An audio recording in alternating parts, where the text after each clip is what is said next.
निकिता ताई घ्या ना. हा बस बस. काय हो टेन्शन मध्ये आहात का? काय झालं? नाही ग ते जरा घराचे टेन्शन आहे. नवीन घर घेतो ना 2 BHK आता जरा छोटा वाटायला लागलाय. पण तुम्ही चौघच आहात ना? आतापर्यंत होतो चौघं पण आता आनंदचे आई बाबा येणार आहेत ना त्यांना असं एकट्याने ठेवता येणार. मला ना कधी कधी आश्चर्य वाटतं ग. म्हणजे त्यांच्या काळात आनंदच्या बाबांनी जेमतेम पगारात अख्खं घर चालवलं. किती छान संसार केला. आनंदला शिकवलं मोठं केलं. आणि आता बघ लाईफस्टाईल इतकी महाग झाली आहे ना कितीही पगार मिळाला तरी पुरत नाही ग. असा निघून जातो. आणि त्यात मुलांची शिक्षण छोट्या मोठ्या शाळेत पाठवता येत नाही ना. ग्लोबल एक्सपोजर हवं. खरंय आपल्या काळात निदान शिक्षण महाग नव्हतं. आपलं खरंच खूप छान होतं. आता माझ्या दोन्ही मुलांची मिळून ती 3.5 लाख रुपये फी होते वर्षाची. तुम्हाला म्हणजे असं नोकरी करावी असं नाही वाटत का कधी? वाटतं ना ग खूप वाटतं मला. पण नाही करतायत. हा बाहेर असतो मी पण बाहेर राहिले तर मुलांकडे दुर्लक्ष होणार. आणि त्यांना आता माझी सवय झाली आहे ना. आणि बाई ठेवायची म्हणजे त्या बायकांचे भरमसाठ पगार. त्यांचे पगार देता देता आपले पगार संपून जाणार. मी काही मदत करू शकते तुमची? करतेस ना तू मदत? माझी बडबड ऐकून असं छान वाटतं. तुझ्याशी बोलल्यावर रिलॅक्स वाटायला लागतं. ते ठीक आहे हो. ऐकायला काही कष्ट पडतात का? तसं नाही पण म्हणजे अशी सिरियस वाली काही हेल्प करू शकते का मी तुमची? नाही ग. अहो आहेत खरंच सांगते माझे थोडे सेव्हिंग्स वगैरे आहेत. मी नको ग वेळेस का. थँक्यू तू विचारलंस तेच खूप आहे. असं नाही पण तुमच्या नजरेसमोर एखादं चांगलं घर असेल तर ते सोडायला नको ना. बाकी नंतर बघू आपण. नाही अजिबात नाही. पण माझा आणि आनंदचा स्ट्रिक्ट ग्राउंड रूल आहे. मैत्रीमध्ये व्यवहार आलाच नाही पाहिजे. एकदा पैशाची देवाणघेवाण झाली ना मैत्रीत की प्रॉब्लेम सुरू होतात. म्हणून हे असलं काही नकोच. आणि या रूलमुळेच माझी समरची आणि आनंदची मैत्री इतकी वर्ष टिकली आहे. So thank you. पण होईल काहीतरी मॅनेज. पण कसं कराल? कसं ते माहित नाही ग. पैशाचं झाड असतं ना तर किती बरं झालं असतं ग. मी पण ना उगाच काळजी करते खरं तर. आनंदवर माझा पूर्ण विश्वास आहे. तो करेल काहीतरी मॅनेज. चल मी निघते हा. मुलांची शाळा सुटायची वेळ झाली आहे. त्यांना जायचंय गेलं. प्लीज ती भेळ संपवा. सॉरी मी नाही खाल्ली. ही फाईल आजच्या आज रेडी झाली पाहिजे. हा आणि रेडी झाली की माझ्या डेस्कवर ठेव. पाहत बसू नको. जा लवकर काम कर. चल. हां हां हो नाही नाही म्हणजे काय माझं होम लोन पास झालेलं आहे. फक्त काय त्याआधी अकाउंटमध्ये जराशी रक्कम दाखवावी लागते ना. तर त्यासाठी मला साधारण 25 ते 30 लाखांची गरज होती. नाही आय नो मला पर्सनल लोनच हवं आहे. व्याजदर जास्त आहे वगैरे. मी ते नाही नाही जॉब व्यवस्थित आहे.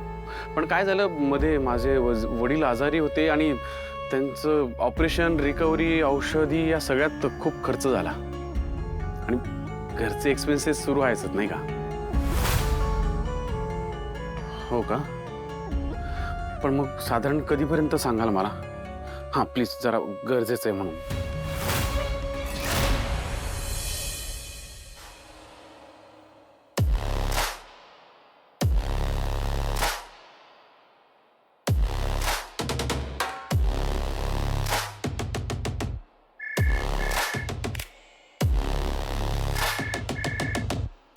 हा बोल शेळके. Hello sir. हां कसे आहात तुम्ही सर? जाम बोर झालोय घरी बसून. तू बोल ऑफिसची काय खबर? हो सर. तुम्हाला खबर सांगायलाच फोन केलाय. म्हणजे आत्ताच माझ्या हाती एक खबर लागली आहे. आता ती खबर तुमच्या कितपत फायद्याची आहे हे मला माहिती नाहीये. पण खबर सांग. फायदा आहे की नाही ते मी ठरवेन. हो सर म्हणजे ॲक्च्युली आनंद सरांना पैशाची गरज आहे. आणि सर थोडे नाही हा 25 ते 30 लाखांची गरज आहे. आणि सर कुठूनही अरेंजमेंट होत नाहीये. आनंद सर खूप टेन्शनमध्ये होते. एवढं मात्र कळलंय मला. क्या बात आहे शेळके. एकदम परफेक्ट टायमिंगला फोन केला. चल ठेव मी बघतो काय करायचं ते. Okay sir. हां येस मॉमला खबर दिली पाहिजे. Maugham Maugham Maugham Maugham Maugham तुला 100 वर्ष आयुष्य तुझ्याकडेच येणार होतो ना. काय झालं? अगं शेळकेचा फोन आला होता. एक न्यूज आहे. काय केलं अंशू तू? अंशू मी तुला सांगत मी तुला Maugham Maugham Maugham Maugham Maugham Maugham माझा ऐक तरी. बोल. अगं आपल्या आनंददादांना पैशांची गरज आहे, ते पण 25-30 लाख, आणि अरेंज होत नाहीये मॉम. 25-30 लाख आनंदला गरज आहे. अच्छो, अच्छो, अच्छो. अच्छो. हीच संधी आहे आपल्याकडे, आणि आता ती संधी आपण वाया घालवायची नाही. Yes Maugham. बरं वाटतंय. खूप दिवसापासूनचा स्ट्रेस होता, पण अधिरा आता हसत हसत सासरी गेली, त्यामुळे खरंच छान वाटतंय. आय होप रोहन आणि अधिरा त्यांच्या झालेल्या चुकांमधनं काहीतरी शिकले असतील. शेवटी लग्न म्हणजे काय वेगळं असतं, एकमेकांना सांभाळून घेणं, एकमेकांना प्रोटेक्ट करणं, असंच ना. आणि एकदा लग्न झालं ना की मग ते टिकवलं पण पाहिजे. काय काय नाही. त्याने आलं लक्षात. मी लग्नाबद्दल बोलणं तुम्हाला आयरनी वाटत असेल ना. अहो मी कुठे असं काही बोलले? हा कोण मुळात लग्न या विषयावर बोलणारा, नाही का? असंच वाटत असेल तुम्हाला. अहो एक लक्षात घ्या, मुळात मी आपल्याबद्दल बोलतच नाहीये, मी या मुलांबद्दल बोलतोय. नाही, आणि नसेल वाटत ना त्यांना आदर्श, आपण म्हणजे आपलं जे काय आहे नातं, ते त्यांनी आपल्याकडे बघूच नाही. त्यांनी निकिता आणि आनंदकडे बघावं. किती आदर्श कुटुंब आहे, किती छान आहेत दोघं एकमेकांबरोबर. हा, किती सुखात असतात, किती आनंदात असतात. आनंद, निकिता, त्यांची मुलं, आनंदचे आई बाबा, एकदम आदर्श कुटुंब आहे खरं, पण सुंदर कुटुंबामध्ये सुद्धा काहीतरी अडचणी असतातच. हे ना, हे असं करता तुम्ही. आता मी अडचणींबद्दल काही बोललोय का? मी आता आदर्श सुंदर कुटुंबाबद्दल बोलतोय ना, आणि मी बोलतो त्याच्या विरुद्धच का बोलायचं असतं तुम्हाला? एक मिनिट, मी विरुद्ध नाही बोलते अहो, मी खरं बोलतेय. नको बोलू का?